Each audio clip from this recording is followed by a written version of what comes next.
Il piano è un piano direi ben fatto e è un bel libro.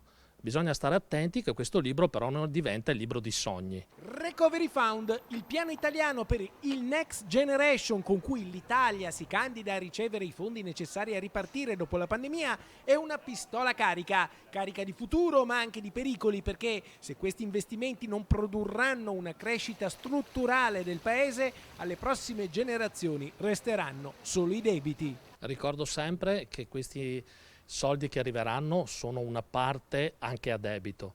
Dunque bisogna essere attenti a creare un fattore leva per poter poi restituirli e non lasciare dei debiti al futuro delle nostre generazioni. Il piano nazionale di ripresa, presentato dal Premier Draghi in Parlamento, è un'opportunità e come tutte le opportunità va colta con visione e pragmatismo. Confartigianato a Vicenza accoglie positivamente il progetto che mira a creare nuovi asili nido e materne, ad aiutare i giovani ad acquistare casa e a creare nuove imprese, a effettuare una rivoluzione verde, a dare risorse per la digitalizzazione e la cultura e a rafforzare la sanità. Ma tutto questo deve passare da una sburocratizzazione del paese, altrimenti tutto andrà a rilento e il tempo invece è fondamentale. La semplificazione è la prima parte, bisogna avere la riforma di quello che riguarda la pubblica amministrazione, perché se non c'è questo strumento che agevoli l'opportunità per le imprese e per il mondo del lavoro, ahimè ci fermiamo e non possiamo far fronte a queste opportunità.